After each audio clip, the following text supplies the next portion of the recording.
Welcome to Detroit Auto Accident Law with Ravid and Associates. Hey everyone, welcome into an all-new episode of Detroit Auto Accident Law with trial attorney lawyers of Ravid and Associates. I am your host, Mike Leon. You know, Ravid and Associates is a Michigan-based personal injury firm that's fought for more than 10,000 accident victims statewide. I'm joined obviously today by David Ravid, and we're going to be talking about how fault is proven after a Michigan car accident. David's going to explain what evidence really matters, how insurers argue against it, and why having a trial lawyer makes all the difference in the world.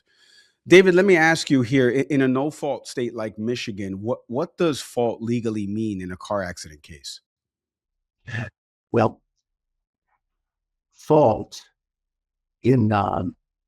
comes from the common law in England. We use it here in America 500 years later. And fault is what the ordinary, reasonable, prudent person would do in the same or similar circumstances. The no-fault part of auto in Michigan we'll talk about later in terms of the first-party benefits between an insured and an insurance company. But fault is what happens between an injured victim and the tortfeasor, the person who was at fault, the person who acted unreasonably and thereby caused an injury. So let me ask you then, why does proving fault matter so much if each driver's own insurance is supposed to cover their respective medical bills? Well, in Michigan, we say it's a no-fault system, but really it's a bifurcated system. There's the no-fault part of the system, and then there's the fault-based part of the system. We'll talk about the no-fault part of the system later, but that's the part of the system where we contract with our insurance company, who, as a matter of law and policy, promises us 3 years of our wage loss if we can't work up to a set monthly maximum, lifetime medical benefits if we selected that option, and at that sort of direct benefit thing. The fault part comes in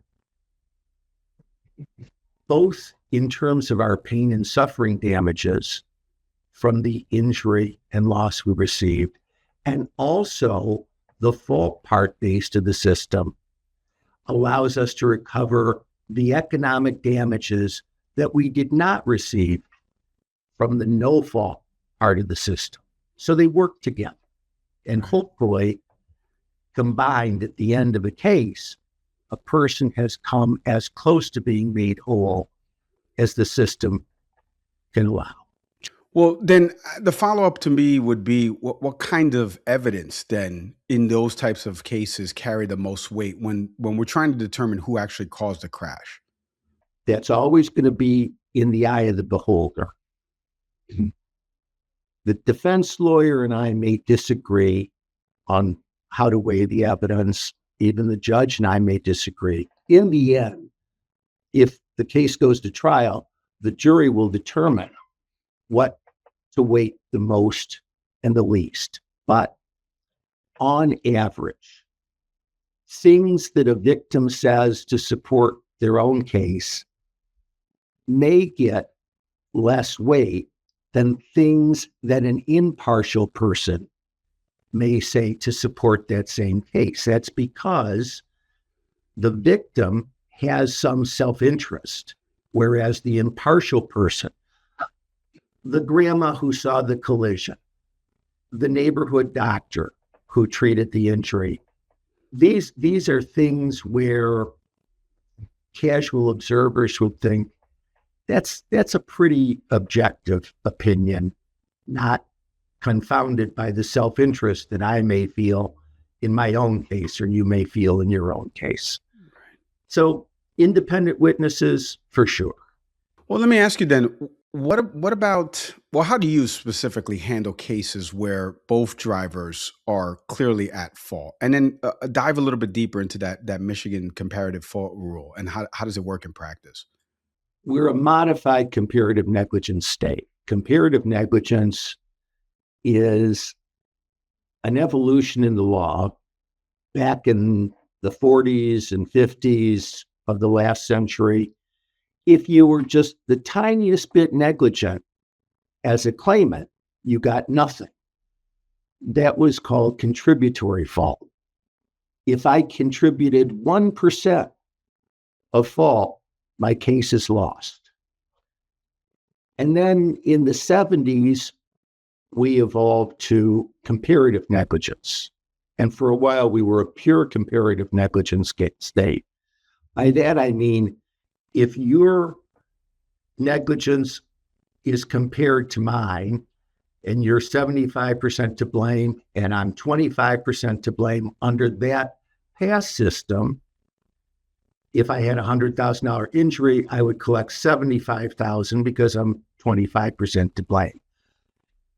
Now we have a modified comparative negligence system in Michigan, where if the victim is found to be more than half to blame, the victim's recovery for pain and suffering damages will fail, because you can't get pain and suffering damages and be more than half to blame.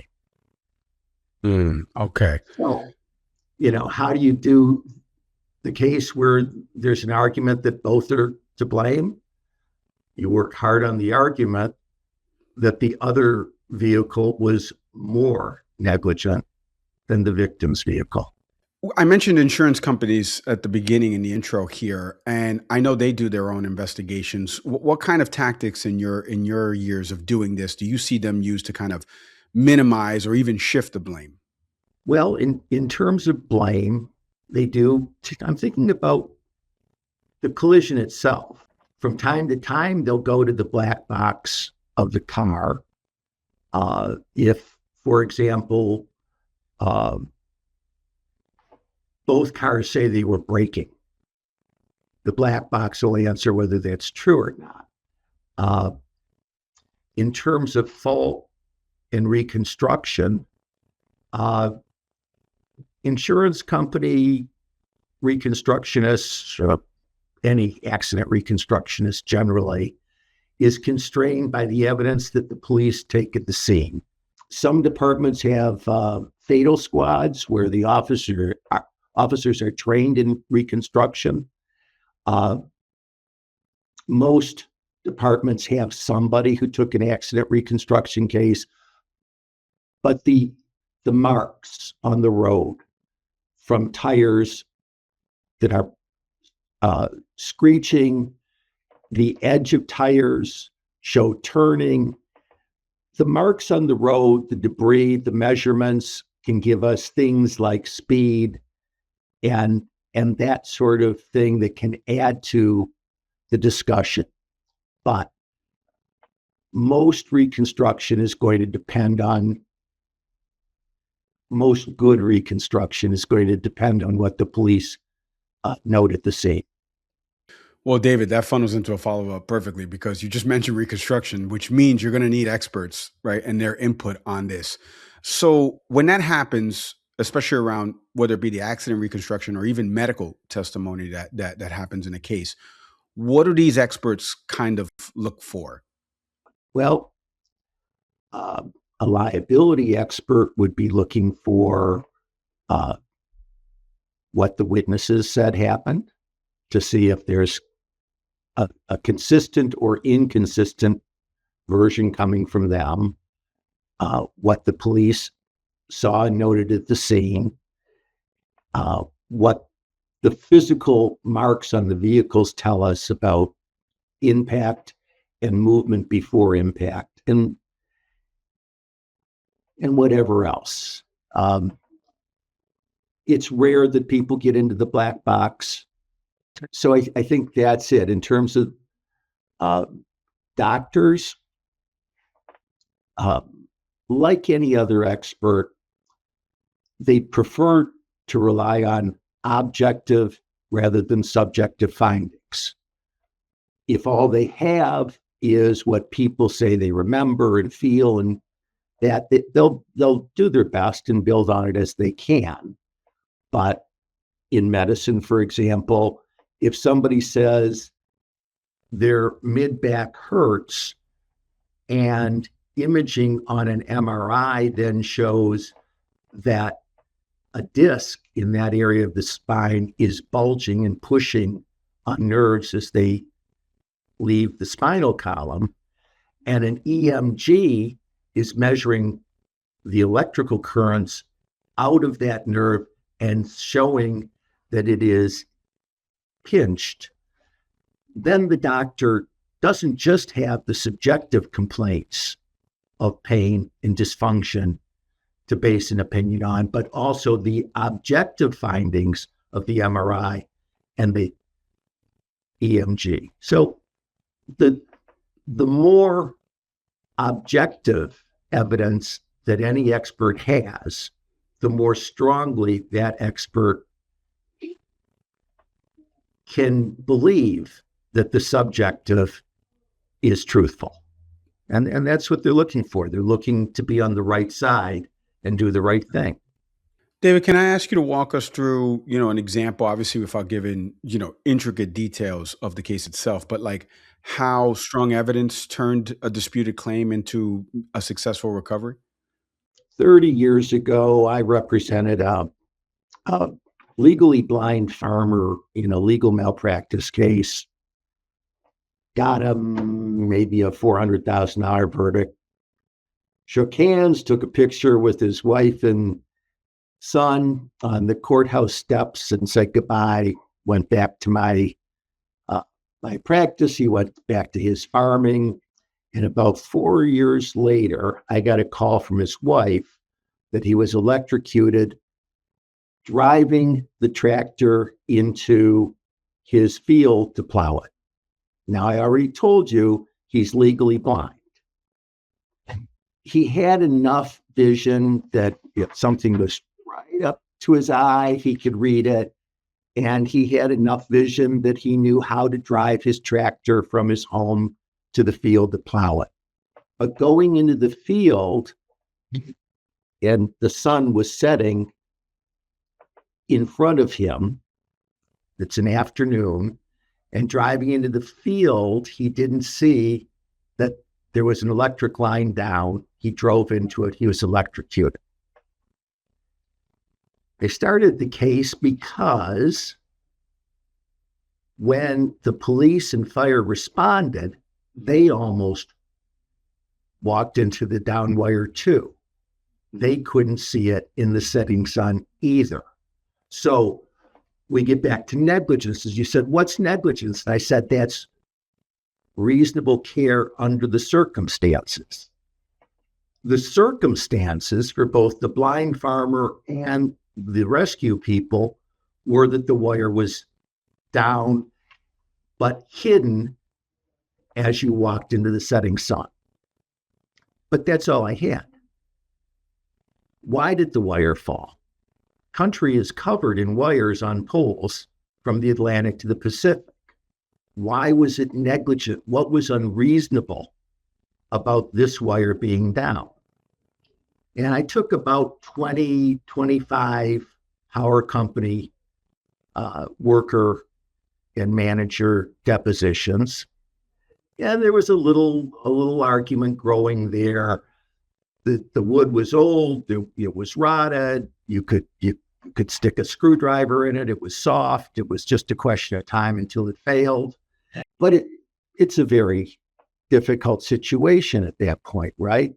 Blind farmer, neighbors say if they heard the tractor, they would bring the children in because they were fearful that the blind farmer didn't have the visual acuity he needed. But then there was one more deposition, and I asked this person about, the poles and the maintenance and the inspections. And I asked him the same question I asked everybody else: is there anything else you knew about this installation that would have avoided this injury that we haven't talked about? And the man started crying. And he said, yes, I drove by it a week earlier I saw it was down. I forgot to report it. So you never know where it's going to come from. But that was the solution to that case and to that family's economic problems. Yeah, that's a great story. And the fact that 4 years later, he was able to use you again. So, let me ask you as we put a bow on this episode, for someone that's listening to this right now, what would your message be to crash victims who think that fault doesn't matter because they live in a no fault state? Fault does matter. Before you can get to fault to help solve your problems, though, you have to have insurance.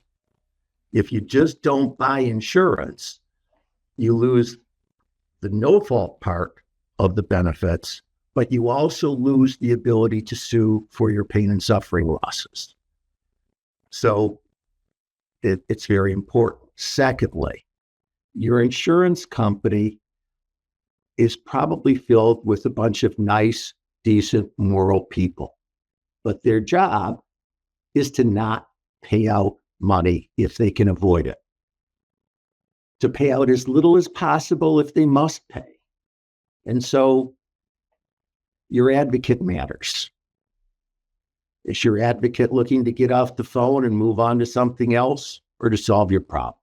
Is your advocate willing to fight, or does your advocate need to move the case quickly to pay a light bill? You'll have to make those judgments. And then trust. Because you can't micromanage a professional. You have to trust them and let them do their work.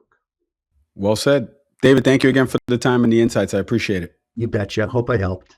That's it for today's episode of Detroit Auto Accident Law. If you want to learn more, you want to schedule a free consultation with David and the team, do me a favor, visit ravidandassociates.com. You're going to pay no legal fees unless they recover for you. Thank you again for listening, but don't forget, like, subscribe, leave a review, comment, share the episode with someone that needs to hear it. I'm Mike Leon. See everybody next time.